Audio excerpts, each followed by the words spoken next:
पाकिस्तान पहले भी हमसे जंग कर चुका है। और हार भी चुका है। नहीं, पाकिस्तान नहीं हारा है। देखिए, ये मैंने कई बार पहले भी बोला है। अभी आप पंजाब में चले गए, 2 जगह वहाँ मारा, तो कहने का मतलब ये है उसके मारने के बजाय आप खुल के जंग ही कर लीजिए।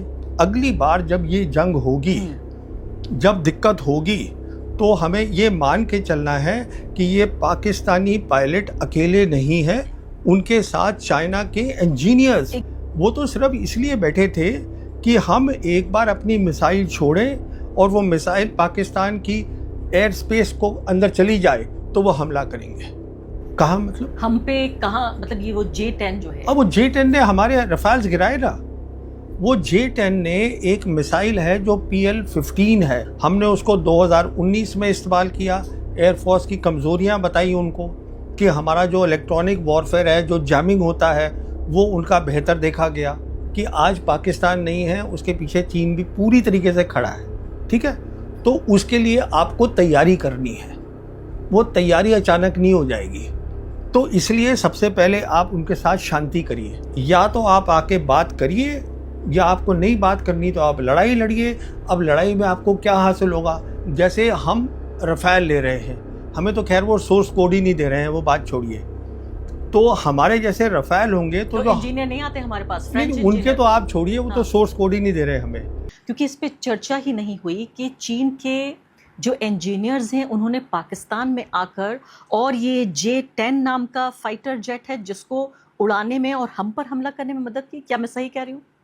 देखिए, ऐसा हुआ था जब ऑपरेशन सिंदूर हुआ, और आप जानती हैं, दर्शक जानते हैं कि ये 6 और 7 मई को सुबह ये जंग शुरू हुई थी और एयर वॉर हुई थी। और उसमें हम ये भी जानते हैं कि पाकिस्तान ने अपने J-10 हवाई जहाज़ उनको इस्तेमाल किया था। अब J-10 जो है वो चाइना का हवाई जहाज़ है, चेंगडू है, जो उनकी एविएशन कंपनी बनाती है। अब ये खबर आई है कि चेंगडू के जो इंजीनियर्स थे, जो रिसर्च करते थे इसके ऊपर J-10 पे, कहने का मतलब है जिनको हर चीज़ J-10 के बारे में पता है, वो लोग फिज़िकली वहाँ पर मौजूद थे 6 और 7 की रात को जब ये जंग हो रही थी। तो वो वहाँ क्या कर रहे थे, ये एक बहुत बड़ी बात है। बहुत बड़ी बात इसलिए है कि अभी तक हम ये समझ रहे थे कि जो चाइनीज़ है वो हथियार दे रहे हैं, J-10 दे दिया, PL-15 मिसाइल दे दी और उन्होंने ट्रेनिंग एक साथ कर ली, वो सब हम बात समझ रहे थे। पर अब ये खबर आ गई है कि वो वहाँ पे मौजूद थे। तो उसमें 2 बातें हैं, बहुत ख़ास हैं। पहली बात ये है कि जो फाइटर होता है, जो उनके जो एयरफोर्स के, पाकिस्तान एयरफोर्स के जो पायलट्स हैं, वो बहुत उनमें तजुर्बा है, ट्रेनिंग करी है, अच्छे हैं। तो वो जो थे अपने J-10 को उड़ाने में फोकस कर रहे थे। जो ये इंजीनियर्स थे वो ये फोकस कर रहे थे उनके उड़ने से पहले कि उसकी ठीक मेंटेनेंस है, क्योंकि अभी रिपोर्ट आ रही है उस समय वहाँ पर जो टेम्परेचर था वो 50 डिग्री सेंटीग्रेड था। जब इतना ज़्यादा टेम्परेचर होता है तो जो रडार होता है J-10 का, उसमें ख़राबी हो सकती है। उसका जो इलेक्ट्रॉनिक वॉरफेयर सिस्टम होता है जिससे जैमिंग करी जाती है, उसमें ख़राबी हो सकती है। तो वो सब इंजीनियर पहले वहाँ चेक कर रहे थे, और उसके बाद जब उन्होंने उड़ान भरी है उनके पायलट्स ने, तो तब जैसे कुछ मालूम होगा आपके दर्शकों को भी, उन्होंने अपने रडार बंद कर दिए थे। J-10 के रडार बंद थे, वो इसलिए बंद रखे थे, अगर वो ऑन करते तो जो इंडियन के जो पायलट्स थे और फाइटर्स थे उनको पता चल जाता कि हाँ, ये दुश्मन का हवाई जहाज यहाँ आ गया है, हम कैच कर लेते सिग्नल। जी हाँ, तो वो उन्होंने बंद कर दिए। और उन्होंने क्या किया, उसके ऊपर और पीछे एक और एयरक्राफ्ट रखा जिसको हम बोलते हैं AEWC, मतलब एयरबॉर्न अर्ली वार्निंग। उसका सिर्फ काम होता है कि आप रेंज से, लंबी रेंज से आप टारगेट्स को ले लीजिएगा। तो उन्होंने टारगेट लिए, वो पीछे थे, और वो टारगेट डेटा जो था वो भेजा इस जहाज़ को, J-10 जिसने की मिसाइल छोड़नी थी, जहां पायलट बैठा था, जिसने अपना रडार बंद कर रखा है, उसको डेटा भेजा। अब यहाँ पर एक बहुत बड़ी टेक्निकल बात आ जाती है। वो टेक्निकल बात क्या होती है कि जो उन्होंने भेजा, जो नेटवर्क था, वो नेटवर्क जो है वो दुरुस्त होना चाहिए। नेटवर्क की जो देखभाल है पूरी, और ये कि वो डेटा वहाँ से ठीक यहाँ पहुँचे, और यहाँ से ठीक जो है, जो उनका कंप्यूटर, देखिए पायलट जो होता है जो बैठा होता है उसके सामने उसके मिशन कंप्यूटर होते हैं, जिससे वो देख रहा होता है क्या हो रहा है। तो डेटा वहाँ से आया। उसके बाद J10 में एक चीज़ होती है जो इलेक्ट्रॉनिक होती है, जिसको हम बोलते हैं SDR, जिसका बेसिकली उसका मतलब ये होता है कि वो सॉफ्टवेयर डिफाइंड रेडियो होते हैं। वो अपनी फ्रीक्वेंसी जल्दी जल्दी चेंज कर लेते हैं। उसको कैसे बनाना है, ये ब्रेन होता है पूरी चीज़ का। उसको कैसे ऑर्गेनाइज करना है, ये इंजीनियर्स ने पहले करके लगाया हुआ था उसमें। तो जब वहाँ से डेटा आया तो डेटा ठीक है, SDR ने कंफर्म किया जो सॉफ्टवेयर डिफाइंड रेडियो है, और फिर उन्होंने वो डेटा जो था जो पायलट को भेजा उसके मिशन कंप्यूटर के ऊपर, क्योंकि पायलट को पता नहीं है, उसे दिखा नहीं है। तो उसके बेसिस पे देखिए, अगर डेटा ठीक नहीं होगा और अगर डेटा रास्ते में जैम हो गया या साइबर अटैक कर दिया हमने, दुश्मन ने कर दिया, वो ख़राब हो सकता है। तो SDR की बहुत अहमियत होती है, उसको मेंटेन करना, उसको ठीक प्लग इन करना, और चलने से पहले और उसके बाद उसका जब मिशन कंप्यूटर पे आया जो कि डेटा दूसरे जहाज ने दिया था, उसके बेसिस पे इन्होंने PL-15 को बटन दबाया और छोड़ दी, और वो सीधा जाके टारगेट पे लग गया। टारगेट पे लगा। मैं टारगेट की बात करूंगी कि क्या है टारगेट, हमारा ही नुकसान जाहिर हुआ होगा। तो मुझे जी। ये बताइए, लेकिन ये हमला तो अचानक हुआ। भारत ने बताया जरूर था कि हम हमला करने जा रहे हैं, हमने ऐलान किया था कि हम ऑपरेशन सिंदूर करेंगे, लेकिन ये कोई हफ्ते भर पहले तो हमने बताया नहीं था। तो फिर ये इंजीनियर कैसे चीन से पाकिस्तान आ गए और सारी तैयारियां हो गई? ये तो लग रहा है कि हफ्ते भर की 10 दिन की तैयारी है। नहीं, हफ्ते 10 दिन की नहीं है, ये कई सालों की तैयारी है। ये 5 अगस्त 2019 में जब हमने जम्मू कश्मीर से 370 हटाया था, उसी समय से, शायद मैंने आपके शो पे पहले भी कहा है कि चाइनीज़ लीडर खुलेआम बोलते थे कि हम पाकिस्तान की टेरिटोरियल इंटीग्रिटी, सॉवरेनिटी को हम सपोर्ट करेंगे। तब से बोल रहे थे, और इनकी एक्सरसाइजेज दोनों एयरफोर्स की वो एडवांस हो गई बहुत। तो ये तब से काम चल रहा है, ये अचानक नहीं हुआ है। उसके बाद जब 22 अप्रैल को पहलगाम हुआ है तो वो काफ़ी टाइम था, उसमें अंदर इनके इंजीनियर यहाँ आ गए होंगे देखने के लिए कि जो है टारगेटिंग है वो बिल्कुल ठीक हो। देखिए, इस बार सिंदूर में जो बालाकोट में हुआ था, बालाकोट में हमने पहली बार 2019 में हमने एयरफोर्स का इस्तेमाल करा था, तो पाकिस्तानी उसके लिए उनको उम्मीद नहीं थी। इस बार तो वो तैयार बैठे थे। जो सैटेलाइट्स थे चाइना के, वो उन्होंने उनको वो भी बताया कि हमारे कहाँ एयरक्राफ्ट है। वो तो सिर्फ इसलिए बैठे थे कि हम एक बार अपनी मिसाइल छोड़ें और वो मिसाइल पाकिस्तान की एयर स्पेस को अंदर चली जाए तो वो हमला करेंगे। और उस हमले में कहने का मतलब ये है, अगली बार जब ये जंग होगी, जब दिक्कत होगी, तो हमें ये मान के चलना है कि ये पाकिस्तानी पायलट अकेले नहीं है, उनके साथ चाइना के इंजीनियर्स। एग्जैक्टली मैं इसी बात पे आने जा रही थी कि अब तक जिस बात को राज की तरह रखा जा रहा था कि भाई प्रवीण साहनी ये कह रहे हैं कि चीन पाकिस्तान के साथ है और इसलिए ऐसा हो गया, फला जो सिक्योरिटी एक्सपर्ट है वो कह रहे हैं, मैंने कभी आधिकारिक स्तर पर इस बात को नहीं सुना। यहाँ तक कि जो हमारा प्लायंट मीडिया है, जो दरबारी मीडिया है, उसने कभी ये नहीं कहा कि पाकिस्तान को भारत ने, हमेशा ये कहते रहे कि पाकिस्तान को भारत ने हराया है, कभी भी चीन का जिक्र इसमें नहीं हुआ। अब ये पहली बात तो मुझे इसकी पॉलिटिक्स समझाइए कि अगर चीन इसको कन्फेस कर रहा है कि हाँ हमने अपने इंजीनियर भेजे, इसके मायने क्या हैं? क्या वो भारत को और उसके जख्मों को रगड़ रहा है? क्या भारत को वो चुनौती दे रहा है कि देखिए मैं इस बात को कन्फेस करता हूँ कि आपके सिंदूर ऑपरेशन में जो आपने हमला किया था पाकिस्तान के ऊपर, मैंने पाकिस्तान का साथ दिया? देखिए, चीन ऐसा कुछ नहीं कर रहा है। चीन तो ये सोचता भी नहीं है कि मिलिट्री टर्म्स में इंडिया उसके बराबर का है। चीन जो है अपनी बराबरी मिलिट्री में सिर्फ अमेरिका के साथ करता है। चीन सिर्फ ये संदेशा दे रहा है कि आप ये समझिएगा, जब भी कोई चाइना से ऑफिशियल चैनल से खबर आती है, इसका मतलब ये है कि वो पूरी सरकार की परमिशन से आई है। तो ये जो उन्होंने इंजीनियर का नाम भी दिया है, किसने बयान दिया है, वो सब है उनकी न्यूज़पेपर है, एक आता है साउथ चाइना मॉर्निंग पोस्ट, बिल्कुल, उसमें ये पूरी स्टोरी है। तो मेन स्ट्रीम बिल्कुल हाँ, है, ये भी नहीं है कि कोई, तो और ये कोई अमेरिका भी नहीं है कि खबर लीक होके आ गई, वहाँ तो लीक भी नहीं हो सकता है। चीन बेसिकली हमें ये बताने की कोशिश कर रहा है कि लड़ाई जो है नहीं करो, पाकिस्तान के साथ लड़ाई की साउथ एशिया में ज़रूरत नहीं है, मैं पाकिस्तान के साथ खड़ा हूँ। देखिए अब तक क्या होता था, हिंदुस्तान पाकिस्तान की जो लड़ाई होती थी वहाँ पर एक लाइन होती थी जो हम बोलते थे कॉन्टैक्ट लाइन।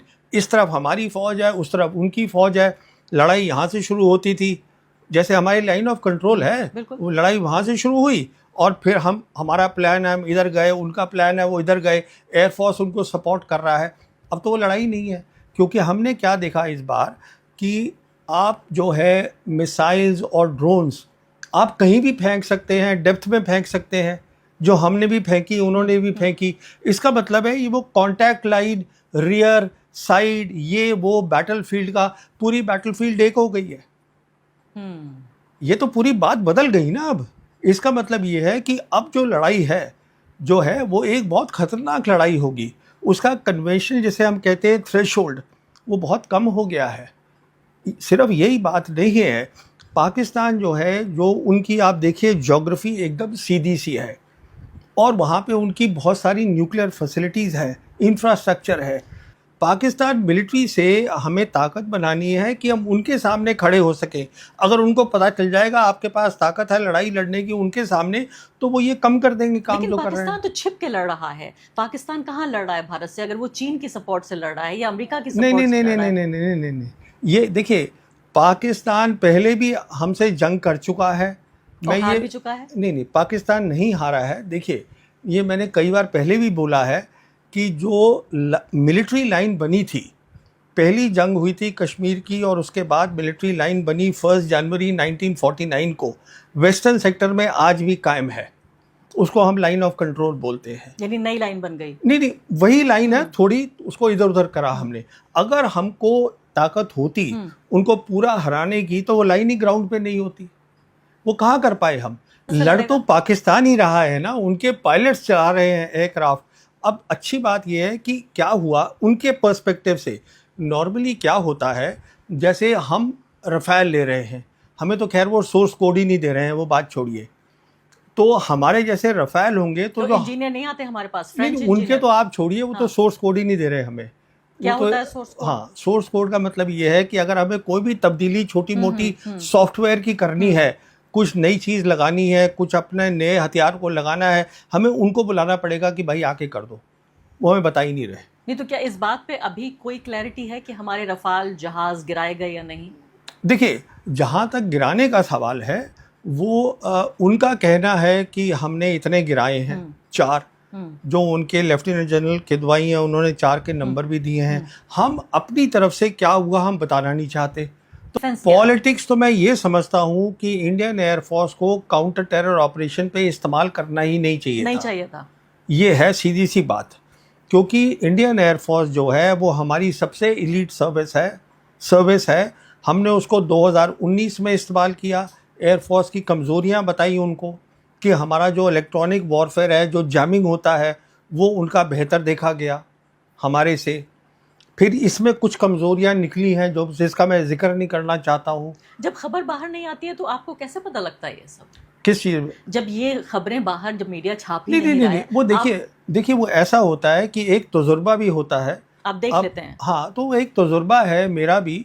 मैं भी फ़ौज को 1977 से देख रहा हूँ, तो बहुत पुराना रिश्ता है, तो मैं समझता हूँ ये क्या हो रहा है। पर ये पहली बार देखा है मैंने। खतरनाक कॉम्बिनेशन है कि एक पूर्व सैनिक अब पत्रकारिता कर रहा है। नहीं, वो देखिए उसे सेना के बारे में भी पता है और पत्रकारिता भी कर रहा है। मैंने पढ़ा भी है इसको, कितने साल, कोई 45 साल के करीब तो मैंने इस पर स्टडीज़ करी है, तो मुझे समझ में आ जाती है बात कहने की।